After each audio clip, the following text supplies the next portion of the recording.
Тооба бул жаңы жашоого болгон жаңы кадам. Тооба бул бейишке болгон биринчи кадам. Тообага жетүү үчүн чоң күч керек, чоң эрк керек. Тообаны чыныгы эрки күчтүү адамдар гана кыла алат. Көптөгөн адамдар тооба кылуудан коркушат. Тообадан кийинки жашоосун эстеп коркушат. Же болбосо элим не дейт? Элдин сөзүнөн коркот. Жок, тообадан кийинки түз жашооңдон эмес, тообага чейинки күнөөлөрүңдүн көбөйүп кетүүсүнөн корк. Алла Таала сенин тообаңды ар күн сайын, ар саат сайын, ар секунд сайын күтүп турарын унутпа. Тооба кыл, элдин сөзүнөн коркпогун. Эртеңки жашооңдон коркпа. Алла Таала өзү колдоп, күч кубат берет. Тезирээк чечимиңди кабыл ал. Өткөн күнөөлөрүңдү унут. Алла Таала сенин тооба кылууңду күтүп турат. Алла Таала сенин тообаңды ар таңда, ар окулган 5 убакыт намаздын убактысында күтүп турат. Хадис кудсийдин маанисинде Алла Таала түндүн акыркы бөлүгүндө жердин асманына түшүп, тооба кылуучулар барбы? Тообасын кабыл кылайын. Тиленүүчүлөр барбы? Тилегин кабыл кылайын деп турат. Алымдар тообанын шарттарын кыскартып 4 шарт коюшуп, анын 3-өөнү пенде менен Алланын ортосундагы шарттар болуп, анан бирөөсү пенде менен пенденин ортосундагы шарттар болот. Тообанын биринчи шарты жасаган күнөөлөргө өкүнүү.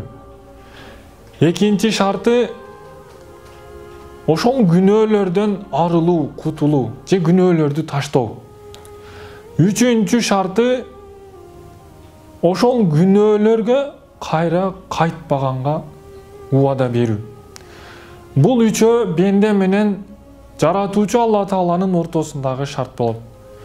Төртүнчү шарты бул пенде менен пенденин ортосундагы шарт болуп, эгерде кайсы бир адамга зыян жеткирип, же бир зулумдук кылган болсо, жеткирген зыянына кечирим сурап, кылган зулумдуктарын кайтарып берүүсү менен төртүнчү шарты толо болот. Байкап көрүңүз, эгерде сиз жасаган күнөөлөрүңүзгө өкүнө баштасаңыз, анда сиз тооба кыла баштаган болосуз. Эгер мурунку жасаган күнөөлөрүңүздөн жаман кулк мүнөз же жаман иштерден чыккан болсоңуз, тообаңыз дагы орундала баштаптыр. Эгерде ошол жаман күнөөлөргө барбоого убада кылган болсоңуз, анда сиздин тообаңыз толо болот. Эгерде кимдир бирөөгө зыян жеткирген болсоңуз, зулумдук кылган болсоңуз, жеткирген зыяндыктарыңызга кечирим сурап, кылган зулумдуктарыңызды кайтарып берген болсоңуз, тообаңыз толо болот. Алла Таала тообаңызды кабыл кылган болот. Алла Таала сиздин кылган тообаңыздан кубанып турат, сүйүнүп турат. Пайгамбар саллаллаху алейхи ва салламдын хадистеринде бир окуя келет. Бир киши, бир мусафир жолго чыккан эле.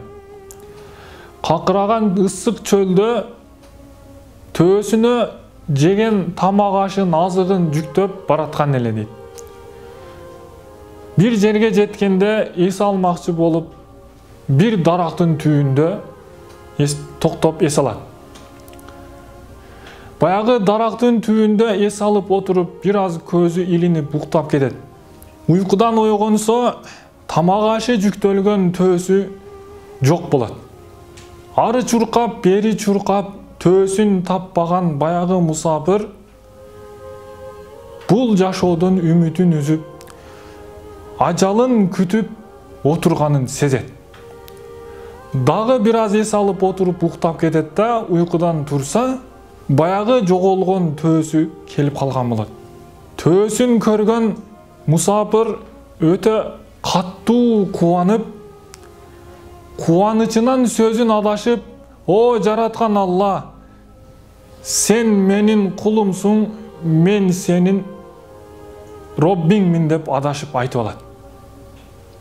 Алымдарыбыз айтат, Алла Таала бенденин кылган тообасынан өтө каттуу кубанат, өтө каттуу сүйүнөт. Мына ушул мусафир киши төөсүн таап алып, жашоого жаңы келгендей кубанып, кубанычынан сөздөрүн адаштырып айтып алды. О Раббим, сен менин кулумсуң, мен сенин Роббиңмин деп. Алла Таала мына ушул бенденин сүйүнүчүнөн дагы өтө катуу сүйүнөт деп айтышат. Алла Таала баарыбызга чыныгы тообаны насип кылган болсун.